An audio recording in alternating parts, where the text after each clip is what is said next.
So let's dive in, shall we? I'm so glad you all joined me for this. Today, we're going to talk about seasons maybe a little bit more, but mainly we're going to talk about, is the customer still right? And when I talk about customer, I work at Integral. We're a consultancy. We have clients that we help out, but I'm not really going to talk about us and our consulting. I'm going to talk about you and your customer. This could be your end customer. This could be a consumer that buys something. This could be another business that you work with, that you partner with. If they are getting value from you, getting a service, a product from you in some way, I think of them as a customer. That's a pretty expansive definition. It's certainly not the dictionary one. And it even includes your boss. And this is the one customer that we all have, right? Our bosses have hired us to provide value. They're looking for some results from us. So if nothing else, if you're thinking about this talk and wondering, like, how does this apply? It applies to your boss. It applies to the relationship you have with your boss and how you communicate. It applies to the team around you. And about, is the customer still right? We're going to talk about things like being asked to deliver, having a deadline or a timeline, being asked, like, why didn't somebody get what they promised, or being frustrated at a service provider. And what I want to equip you with today is, when you leave this talk, I hope that I've clicked in not just some tools that you can use. You should definitely leave with some tools, but specifically, I hope something is clicked in a new way that you see interacting with other people. Instead of getting frustrated and shutting down, that you see a path to improving collaboration and shepherding those around you to win. If you can master some of these, it's going to change the dynamics of what you can deliver, but really it's going to change the people around you. It's going to change the impact you have. Because really, this isn't just as simple as, is the customer still right? It's really how to hear what your customer is really trying to tell you. We're going to go through three things today for this. First of all, I'm going to illustrate and talk about 3C communication. I'm going to talk to you of the 3 C's of communication. And within those different C's, I'm going to give you several tools. These tools are going to help you stay constructive rather than critical. They're going to help you turn conflict into collaboration. They're going to help you creatively problem solve. And after we've gone through the 3 C's and build out our toolbox, we're going to come back to that question, and I will make my case. I'm not just going to do the hook question of, is the customer still right, and not answer it. I will make a case for whether the customer is still right, and you'll be equipped to really hear it. So I know that was a lot of C's. Don't worry, there are more ahead. Here's the 3 C's that we're going to talk about: connection, clarity, and context. Connection, clarity, and context. And they're in order. This order doesn't matter. We're going to go through them in order, because connection has to come first. Some of us, as we are experts in our field, we like to think that we have the facts at our disposal, that we're very rational beings, that we work through problems logically, maybe even in almost Spock-like fashion. But the reality as humans is that our brain is not just that logic center. There's a center underneath of that. And that's what's really in charge of us. That's where a lot of decisions get made. And that system is driven by emotions and reactions. It's very powerful. The people that I have found most susceptible to making emotionally based decisions are the ones who least think that they are emotional, the ones who think that they are Spock-like. So if you feel that way, watch out. That's when it can get dangerous. If you want to communicate effectively with other people, you first need to connect with them. So I had a boss used to message me. This was before Slack. I think it was on Campfire, which before Slack sounds really weird to say, but she might not have messaged me for days or weeks. And then a message would pop in. Hey, do you have the last custom curriculum you did? Now, you need to understand, this boss was also one of the founders of the company, carried a tremendous amount of role power. And so when I got a message and it just popped in, the first thought was, I'm in trouble. And the second thought was, drop everything and find this. Sometimes I might be in the middle of a number of important things and get a request that I didn't really understand, and I might be frustrated. I wasn't the only one. Other people were feeling frustrated or a little bit just cold or put off by this like sudden to us appearance of a message. Well, after a few months, I noticed things changed. My boss would start messaging, hey, how's it going? Or, hey, I have this request, but also just wanted to check in with you. And it turns out she made this change because I wasn't the only person that was surprised or reacting poorly to these sudden perceived demands. See, what she was missing was she was firing on all cylinders. She was knocking out the work, but other people didn't feel connected to her. She'd been working the whole time and hadn't really thought that it had been weeks since she talked to somebody, but the other person felt the weight of that disconnection. And the first reaction was emotional. Frankly, emotions don't make for a great starting point. Now people are lost in thinking about and navigating all these factors that, frankly, she wasn't looking for, trying to stir up, or interested in. She was simply trying to move a task from one point to another. If you want to do that, you have to connect. Now, I used to be in the Navy a long time ago, and I had a master chief, and he used to say, nothing personal, just business. I hate that phrase, and I'll tell you why. He would say nothing personal, just business, and he would say that while it was a Saturday and I was in the bilge under a drain pipe with a wire brush scrubbing it, while my wife and my newborn were at home again without me, even though we'd just been at sea. It might be business to take care of the boat, but it was still intensely personal for me. That was life and time and changes that I wasn't going to get back. So I hate that phrase. Business and personal are intertwined. We shouldn't ignore that. We shouldn't be unaware of that. In fact, we be intentional about it. It is important to separate out the business from the personal. You start with a connection to the person that you are trying to communicate with. Make sure that they know that you actually value them as a human. One real easy way to do this is small talk first. Now, some of you know this, but it's actually easy to forget this. We get into our day-to-day work. We're flying from meeting to meeting. We come right in. All right, who's got the agenda? Where's this topic? Try to take just 1 minute, 2 minutes. Hey, it's good to see you. Call somebody out by name. Hey, we haven't talked in a while. You don't have to have a big conversation. You don't necessarily have to remember everything about their life. If you do, hey, have you gotten out, camping recently, or whatever it is they enjoy? Just take a moment to let the other person know that you care and value them as a person. Then you can separate that out and say, all right, let's get into this. We got a lot of work to do. People are actually pretty okay, even with that abruptness, if there's just been that little bit of connection. And let's really talk about your customer for a moment. Your customer, they are coming to you to buy something, a product or service. That's what we're going to be talking throughout, right? They're getting something of value from you, whether it's your boss, whether it's somebody else. They're looking for something from you. So when you meet them, when you talk to them about this, when I'm physically going to meet somebody, I will literally sit on the same side as my client. Encourage you to do the same. Get up, go on the same side of the table. Of course, across Zoom, it's a little bit different. We're all in different spaces. Find some way to sit on the same side. What do I mean by that? Be on the same team. Think about how you can root for your customer success. If you've got a boss that's frustrating you, think about, when was the last time you thought about how to help your boss succeed?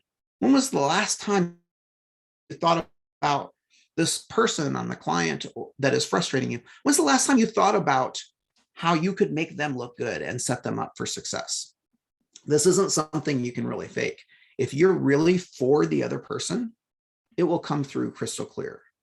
You'll act differently when you're acting in someone else's interest rather than your own. When you do that, you are establishing connection, and that connection is going to take your communication to a whole new level. You've got to be connected first. One big piece of building up your connection is having good emotional intelligence, both about yourself and about other people. And some people are naturally good at this. If you are not, though, it's not all is lost. This isn't just something that some people are born with and other people don't have. This is actually a skill you can develop. There is this tool called the Wheel of Emotions. Look it up, download a picture, stick it on your wall. For the next few weeks, at the end of your day, look at the picture and name your emotion. Now, if you start in the middle, you'll see there's just a couple: bad and sad, angry and happy. But you can actually get much more specific, and that's the exercise I want you to go through.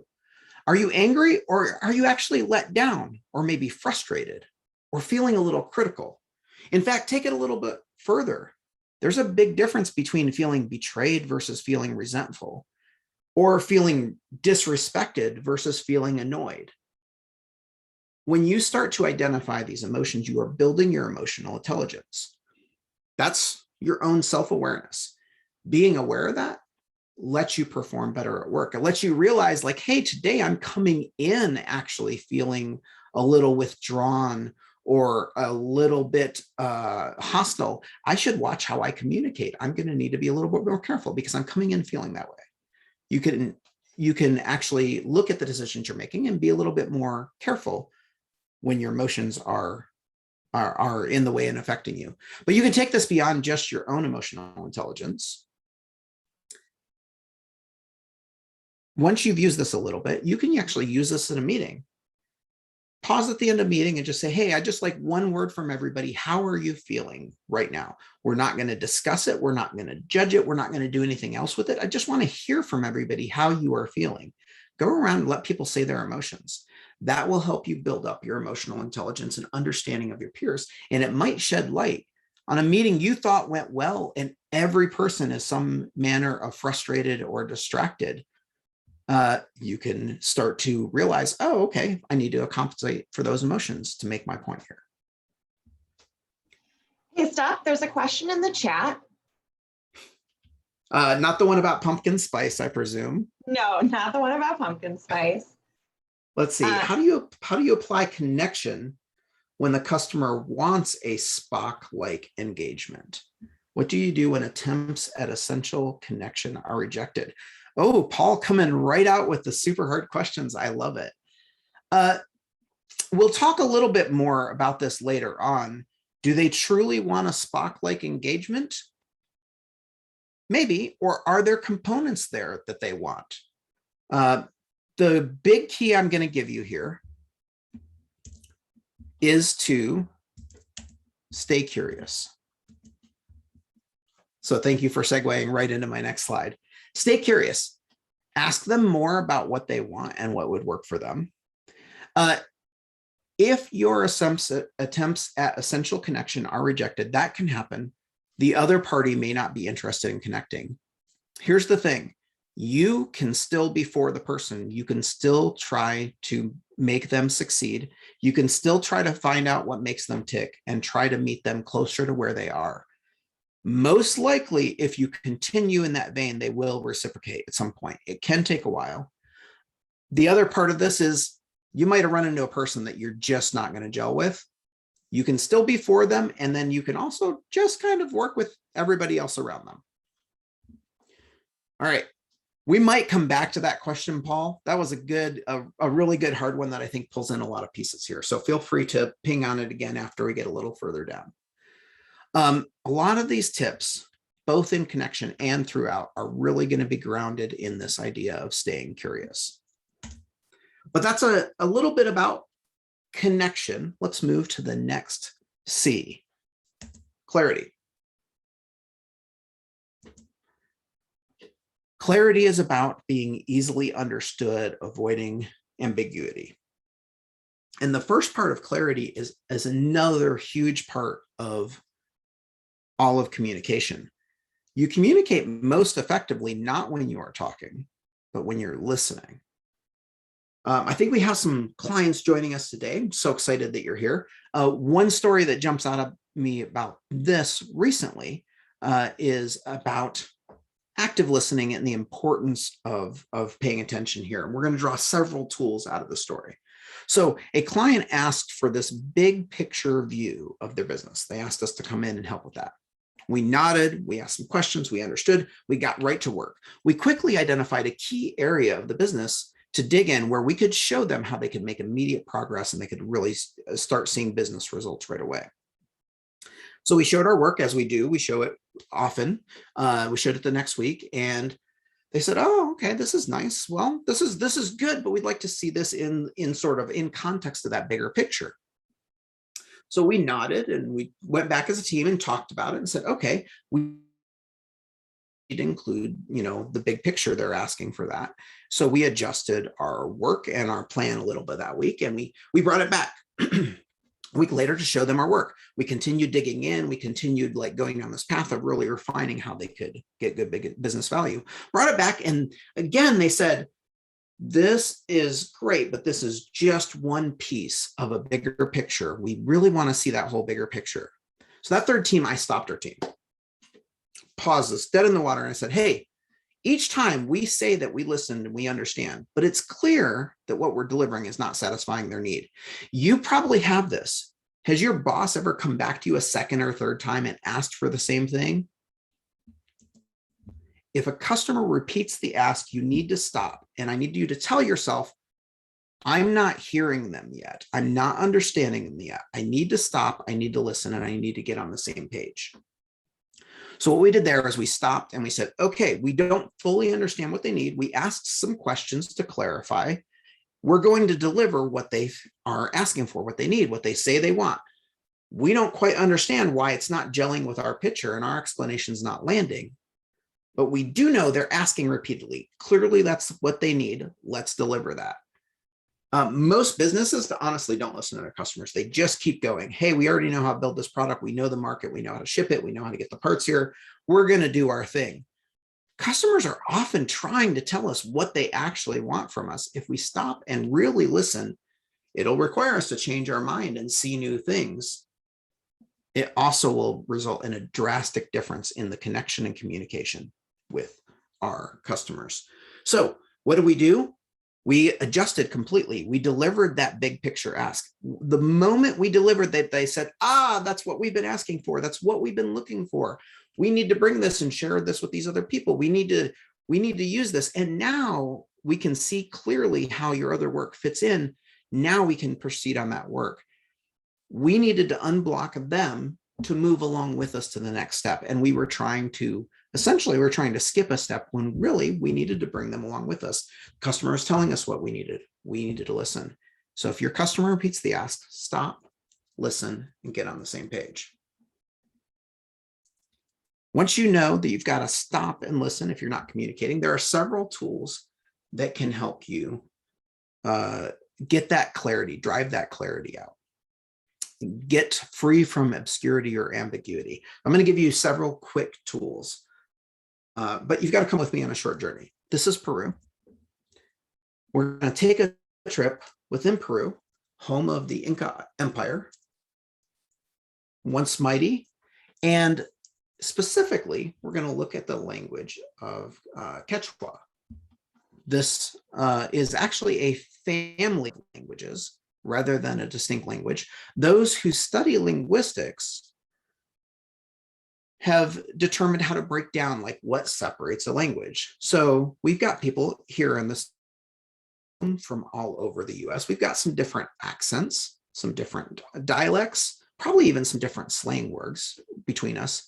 And yet when we each other, we can very fluently understand each other. In Quechua, the family of languages, that's not true. You can see different regions on the map. If you take a person from one of those regions, put them with a person from another region, they would lack mutual intelligibility. That's the linguistic property. They would lack mutual intelligibility, and that's what differentiates it from being a single language or family languages. The problem is that we often lack mutual intelligibility with our customers as well. I'll give you an example. If I say the phrase mythical maker month or mythical man month, give me a reaction in Zoom if the phrase mythical maker month or mythical man month means something to you.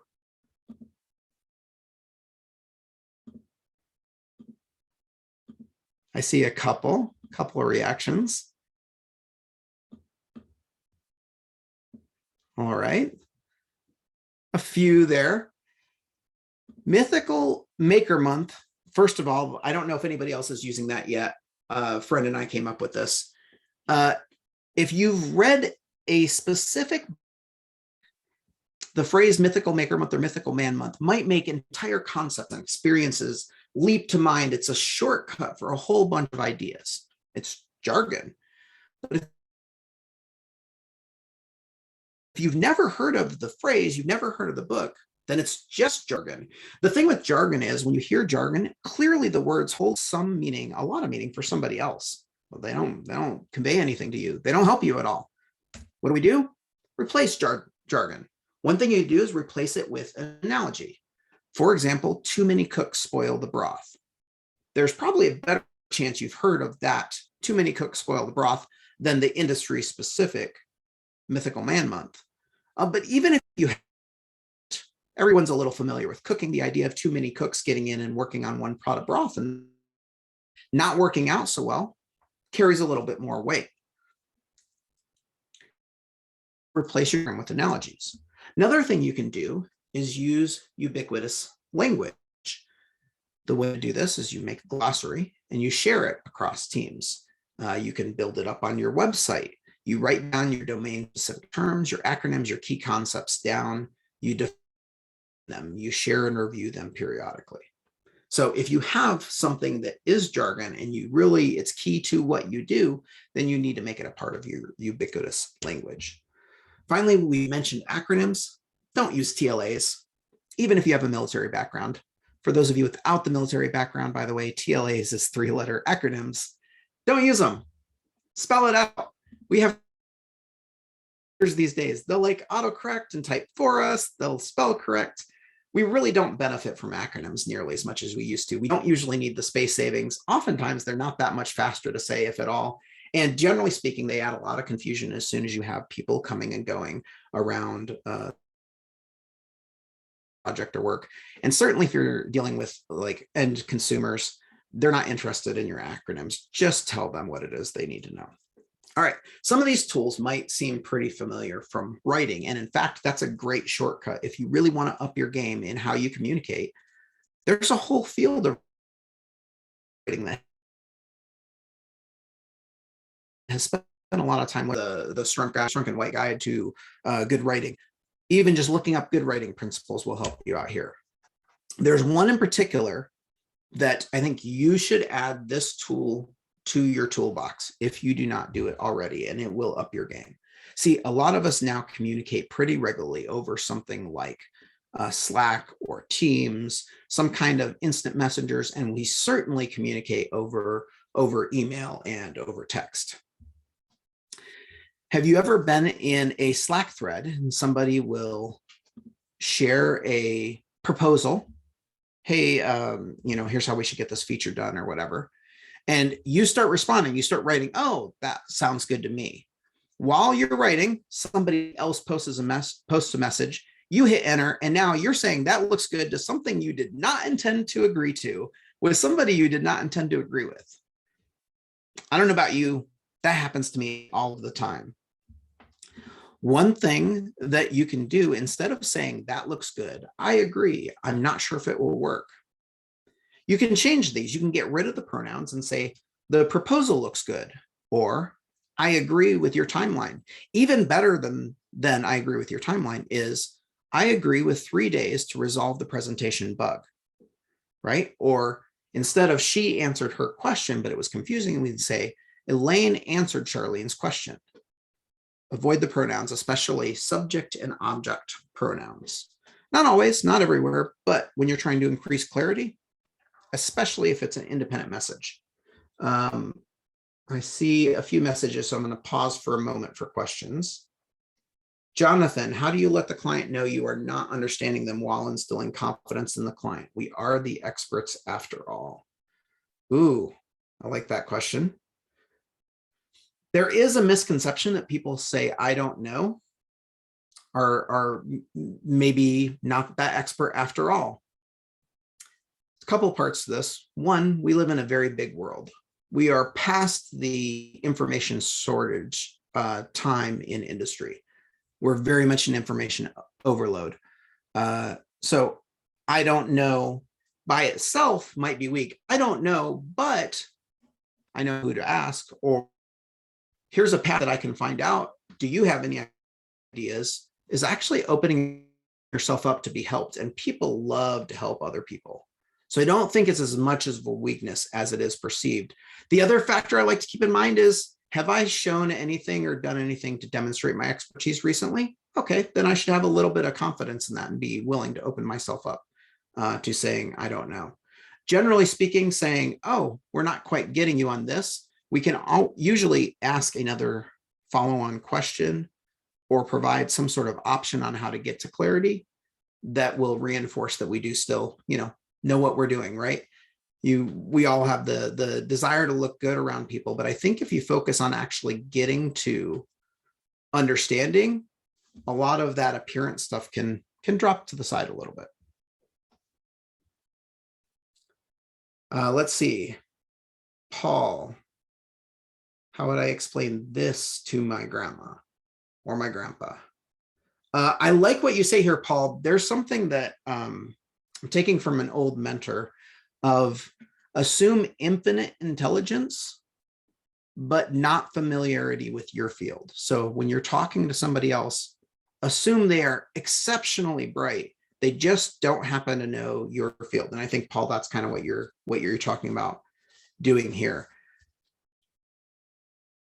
If you think that what you have cannot be expressed to a person who's not in your field, I challenge you that very likely you don't know it that well, or you don't have clarity on it yet.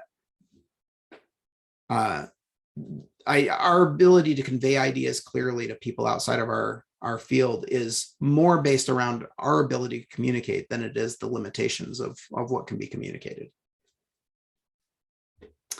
Any other questions?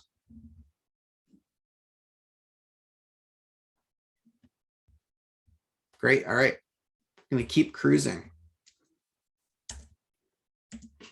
Now, I mentioned writing already, and that's been certainly implied. Oh, hold on. I don't think y'all are seeing my screen. There we go. Certainly been applied to write it down, but we do a lot of verbal communication. Sometimes you might be in a meeting trying to drive out clarity and struggling, like Jonathan asked, to understand the client and trying to figure out how to raise that. One option is to say, hey, can we try and write this down for a moment? Now you can do it async and then get it edited, like try writing the idea down yourself, ask somebody else to edit it, or come back later to it and edit yourself. But you can actually do it right in the meeting with the person you're trying to communicate with. All right, I'm going to start typing. I'm really struggling with what is the word or phrase that goes here. If they're not helping you with it, then you might be off track, right? Try and get some words out of them. But writing directly with them and openly inviting edits or questions can help you find the spots where your thinking isn't clear, or where you're not understanding them or not understanding you. There is a risk here. If you do that, you have to be open to finding that maybe your idea wasn't all that clear, or that you had some major blind spots. You have to be willing and ready to open up your mind and change your mind. The good news is that's not only okay, that's actually success. That's what collaborating with another person looks like.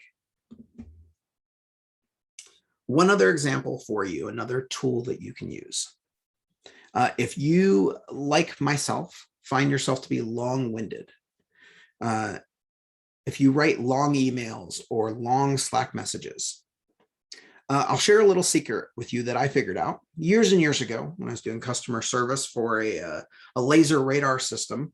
I didn't understand, business in the company all that well yet, but I knew my job well. So when we would have a problem with the laser radar, these $500,000 instruments, I would write just pages of details, and nobody read them. Because people don't read. The longer it gets, the less likely they are to read it. So what I did is that I needed to get questions answered. Nobody was replying to my emails. I started bolding just the key questions that I had in the email. And that helped a little bit. Then I started bringing those bold lines up to the top of the email. This whole long description of what's wrong. And then the question, hey, should we do this test or that test? Hey, I'm not sure if we should bring this instrument back into the shop. Specifically what I most needed their feedback on, I'd move it to the top. That really started working. I started to get answers and responses much more quickly from people. And especially if I could ask them a simple, like a yes, no question, or a question with an option where they could very quickly tell me one of two directions to go. man, I got answers the quickest when I would do that. And in fact, what I discovered, and it took me months to get comfortable with this personally, is that I could actually delete all those details. Now, this is going to be a little contradicted in just a minute when we talk about context, because context is important. But if you're providing too much information, people don't read it. I started striving that year to write 5-sentence emails and found that people would actually read and actually respond to my emails and messages if I would keep them short, concise, and clear about what I needed from them, and only providing the information that I needed to alongside of that to inform the ask I was making from them. That does bring us to another C.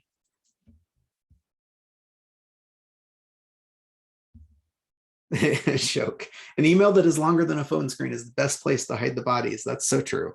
No one will ever find it there. Speaking of emails with lots of context, let's talk about context a little bit. Remember, if you're trying to improve your communication, you're first establishing connection. Second, you're driving for clarity. And then third, you're bringing in the context. And it's not just you bringing context to the customer. In fact, more importantly, it's you understanding the customer's context. We often, I think, forget this. If you're working on a product or service, it can seem like your whole world. It's what you spend all of your day thinking about and working on and trying to make better. You're trying to deliver something of value for your customer. Your customer, though, is not spending their whole day thinking about you. They have a lot of other problems. Real bluntly, you're just not all that your customer is thinking about. And you shouldn't be. This is actually good. You don't really want to be your customer's problem that they have to deal with. You want to be part of their solution. That's what they're hiring you for. So if you have a meeting with a customer, you're talking with a customer, don't be surprised when your customer is distracted, doesn't seem to want to hear your hour-long pitch. They're not there for you. They're there for them and the problems that they have that need to be solved. They're really only going to pay attention if you're talking to their problem. Another tool around context, you all have probably or may have heard of the example of two different people on different sides of an elephant, and they're describing what they feel and what they're experiencing, and it's just completely different. Sometimes you're up by the food. Things smell good. There's maybe some funny noises. Sometimes, though, you're holding an umbrella. It's not a very good umbrella, and it showers you with crap when you pull on it. Everybody's got a different perspective.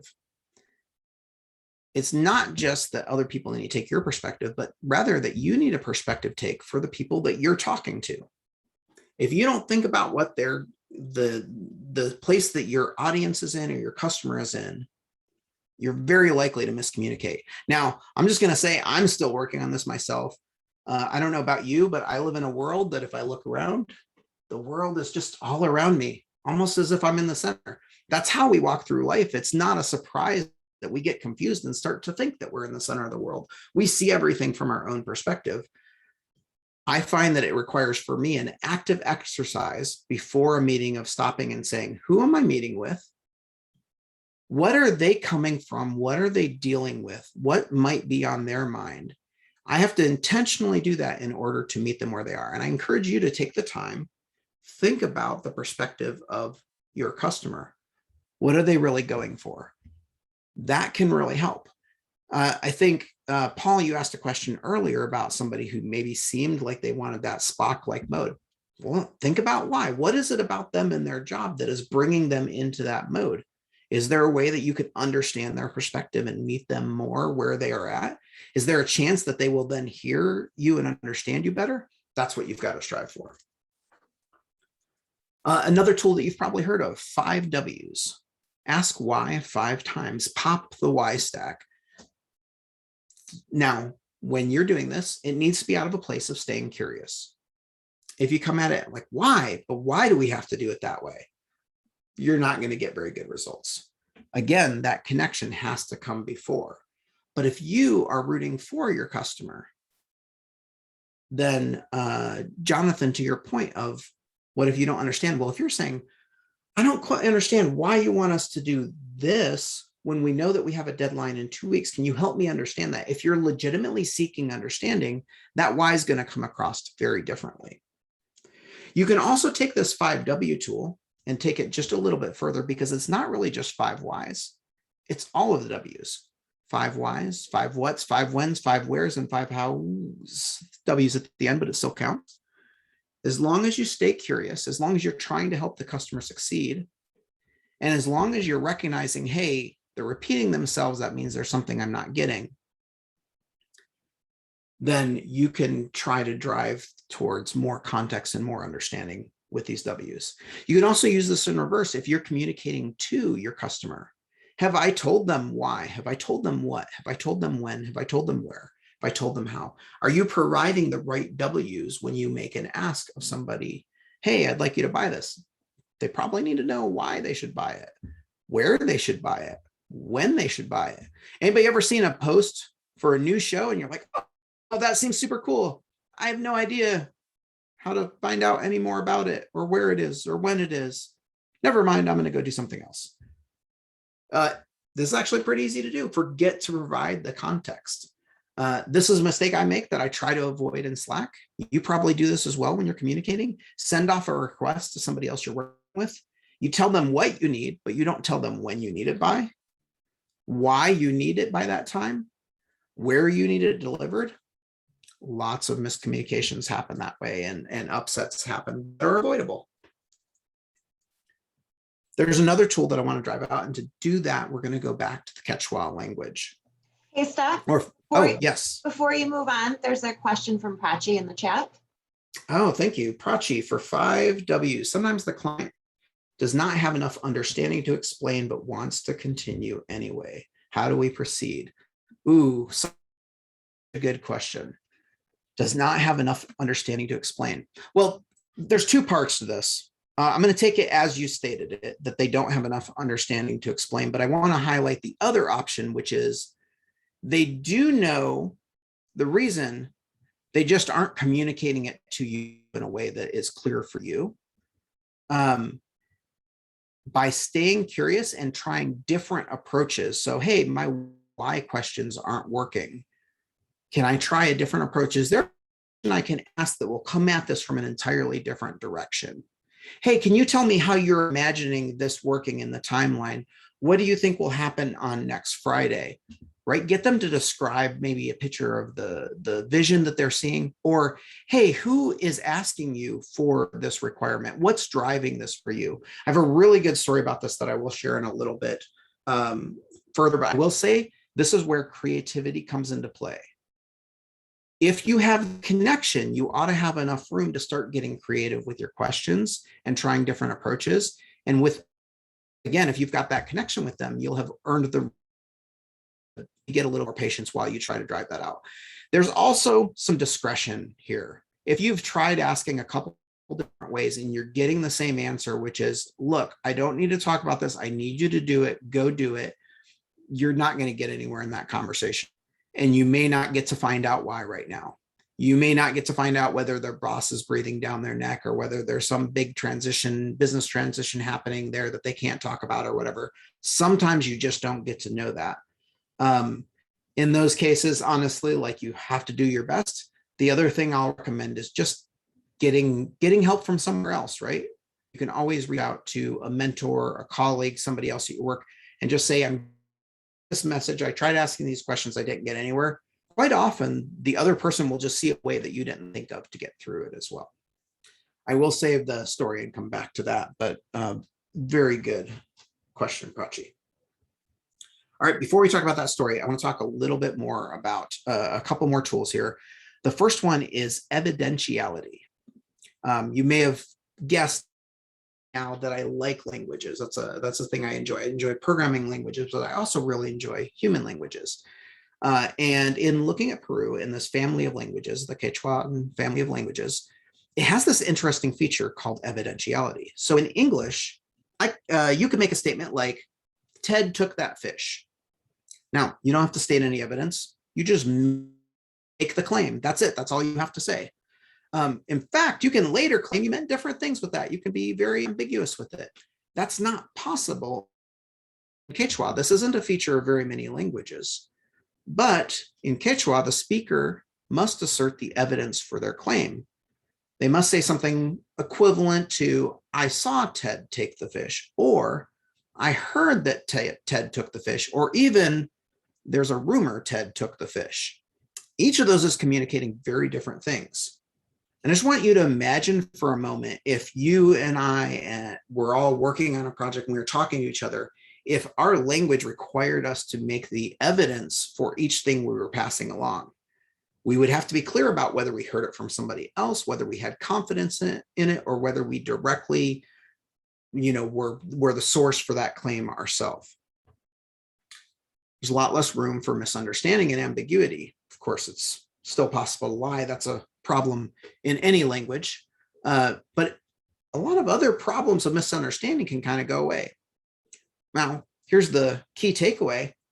English allows you to make evidential claims. It just doesn't require it. It's not built into our verb structure, but you can still take that as a rule. So just like removing pronouns and just like making sure to add context around the 5 W's, you can also add in evidential information to your claims. Make sure that you're not over or understating how strong something is.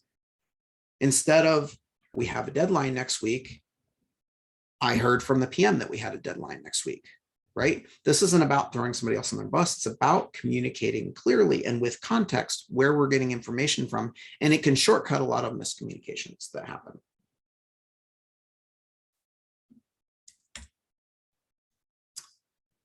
One other tool for you within the realm of context.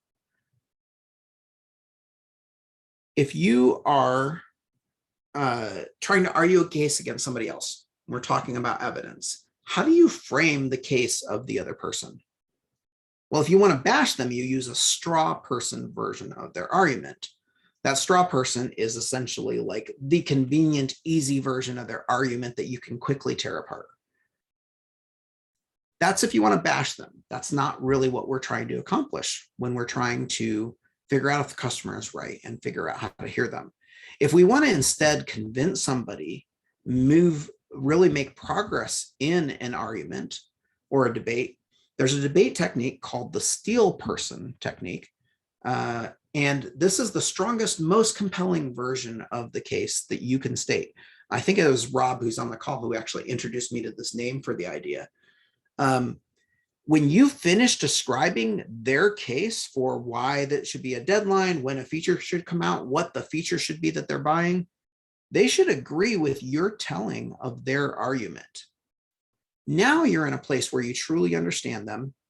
You and they know you understand them. Now you can have a reasonable conversation about some different points of view because you're arguing against the strongest version of their case rather than the weakest. Finally, it wouldn't be complete today if we didn't do some dot drawings. Now, not really, I'm not gonna make you do these dots, but I do want you to look at them and see if you can tell what this is.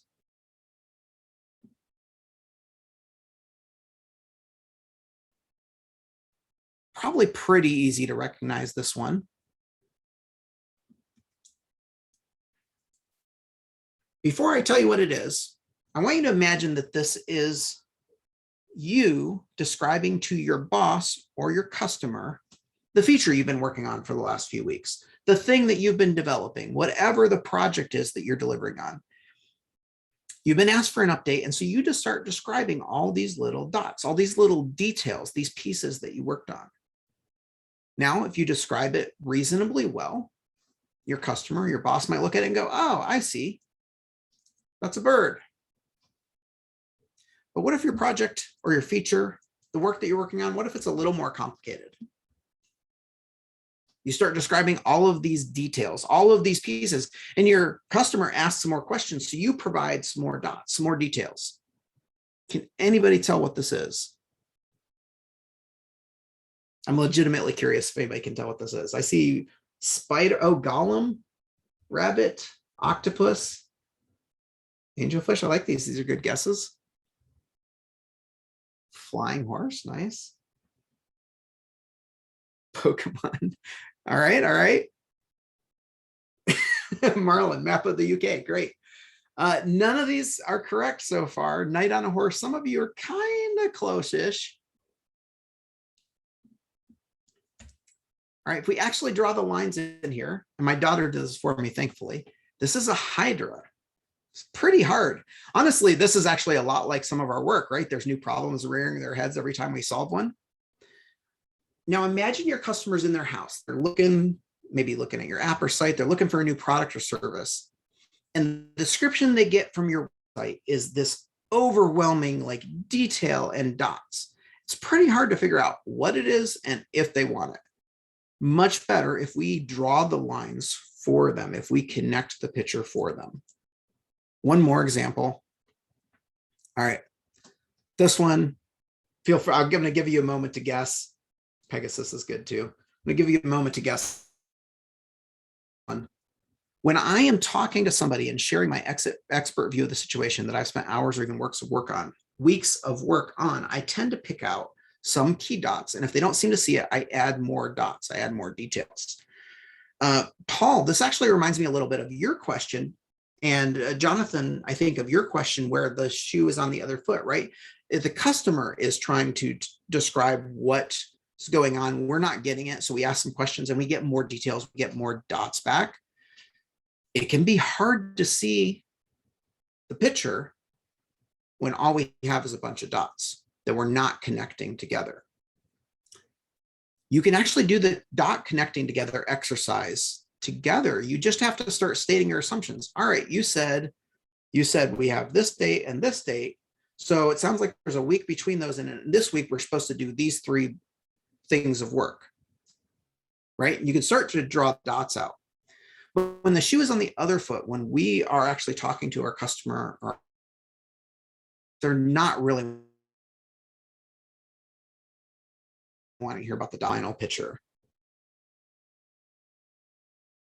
My daughter thought this was a cobra, but no, it's 2 penguins. I don't think there's any way to get that from the dots here. Once you've done the work of figuring out how the dots connect, full picture, tell the other person the full picture. Tell them your conclusion, your summary. So these days, if somebody asks me how something should work, I used to tell them, here's your 4 options. Now I say, here's my recommendation, because they asked me, they already know I've got expertise in it. They want to hear my opinion. I tell them, here's my recommendation, and then I tell them their options. Or at least I try to do that. I don't get it right every day. There is one reason, though, that you might not feel comfortable connecting those dots or telling the whole picture. And this is a difference from a dot to dot and a real world conversation about delivering value and business needs. And that is that there's real stuff on the line, and often the picture isn't quite what we know they want to see. Often the picture has some compromises, some trade-offs, something that's not going to work out right. What really stops you from having that dot to dot conversation is a fear of uncomfortable conversations if the picture isn't the one that they've asked for. So here's another little tool for you. That uncomfortable conversation, that tension, that feeling you have in your gut where something's wrong, that's actually where the magic is. This is where it goes back to connection. Without trust and a personal connection, that bridge of awkwardness or fear becomes very hard for most people to cross. But if you have the courage, and especially if you have that connection to back you up, you can go in and say, hey, I don't want to bring this up, but it doesn't seem to me like this stuff is all adding up. Can we talk about these pieces? And again, if we stay curious rather than dictating them, no, you're not going to get what you want. We can say, hey, I see a problem with what you're asking for and it not all being there. Now we can have a conversation and move into trade-offs. That brings us back to the 3 C's. Connection, clarity, and context. Practice this. Start with connection, drive for clarity, make room for context. So is the customer still right? Here's the story that I promised Prachi and that I'm going to end with today. And this was over the course of a couple different months. We had years ago in a different business, I had a customer starting up a new business and they wanted to use their own choice, their own partner in credit processing. Now they asked us for help and we came back with a recommendation and they said, oh, that's nice, but what about these other people? We want you to consider them. So we considered them, very quickly said, this just doesn't make any sense. This doesn't make any sense. I don't even know why they asked. Well, we had a web person who was coming back with that answer, and the customer who kept coming back and asking again, hey, I want you to evaluate using these other people. I'd really like you to use them.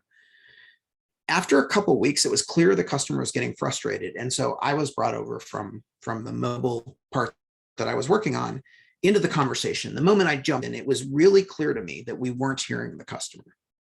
So I stopped our team, and I started asking questions. We've made a case for you to not use this processor, but you still want to use the processor. Do I understand correctly? Do you still want to use the processor? Now, I already had a good connection with them, so I started driving on clarity. Yes, I want to use that processor. Can you tell me more about why? They started a very long, rambly explanation that, to my technical, at the time I thought Spock-like mind, mostly didn't have anything to do with credit card processing. Then they said a couple of words that I picked up. Said something about sales and marketing. Oh, hold on. I'm not sure what that has to do with credit card processing. Can you tell me more about the sales and marketing? So they started talking at length. And now that they knew I was interested in invested in wanting to help them, all of a sudden the frustration, they moved right past that and into like, here's what I really want. And they were getting pretty excited and energetic about it. But in the process, they told me more about their business. And in particular, they described a whole different business need that had nothing to do with credit card processing. They had to do with getting their product out in front of users, which is pretty important to a business, maybe the most important thing you can do. Turns out that they saw those other partners a venue for getting there. When I got that information, I went back to my team, and it was really clear to all of us, we weren't going to make any progress with our trying to convince them that they were going down the wrong path because we were answering the wrong question. We weren't even understanding what they actually needed in that moment. So was the customer still right? The customer was right about their needs. They were right about the needs that they had. They didn't express them clearly, maybe, but certainly we didn't dig them out. And so our approach to resolving their needs just wasn't going to work because we were addressing the wrong needs. Now, was the customer right about a technical solution? History would suggest no. It didn't end up working out well. They did end up going with that partner. Our advice ended up being valid from a technical point. Here's the thing, though. Technically correct isn't the best correct. Technically correct is if nobody else pays attention to it, if nobody follows it, and if you don't result in any change, you don't deliver any real value to your customer. It's just not good enough. And usually technically correct is only technically correct for part of the question, and it's usually not the most important part of the question. So we had to understand and address the right issue before we could get on track towards things. Now, that was a bit of a stormy sea. And these days, I hope we would navigate it a little bit more quickly. I would go back to the 3C communication. I would make sure I had connection. I would make sure I had clarity and context. Pull out some of these tools. And I would keep in mind an important lesson that I've learned. Is the customer still right? Really, it's the wrong question. The question is, what do we do next? But if I'm wondering, the answer is yes, the customer's right. The customer is the one who's going to determine what they buy and where they're going with their money. For our purposes, we're trying to help them. We can only help them if they actually buy into what we have. There's two other really quick tools I want to end with. There's a book, Know What You're For, by Jeff Henderson. It's had an enormous impact for me. I find it both inspirational, but also directly actionable in a number of ways. It lines up well with how I want to live my life. It may not for you, but I thought it was a very good book. I listened to it as an audio book over the course of some months. This one's, though, a much shorter resource. It's called The Expert. It's a comedy sketch. It's about 7.5 minutes long. Very funny. Enjoy it, watch it, laugh at it. You can laugh at everybody in the room, but then later come back and watch it again with this talk in mind. And in specific, it's easy to point out what some other people in the room might be doing wrong. But I want you to look at the expert, and knowing what we know now, the expert thinks he's technically correct. But did he stay curious? Or did he say no? Did he seek to understand? Or did he just get frustrated and bewildered and shut down? Don't be the expert in the sketch. Thank you for coming to my talk. I'm Step Christopher at Integral. You can reach out. I'm also on Twitter at Random Step. Feel free to reach out to us. And with that, we're sort of at time, but I will pause here if there are any last questions. Thank you all.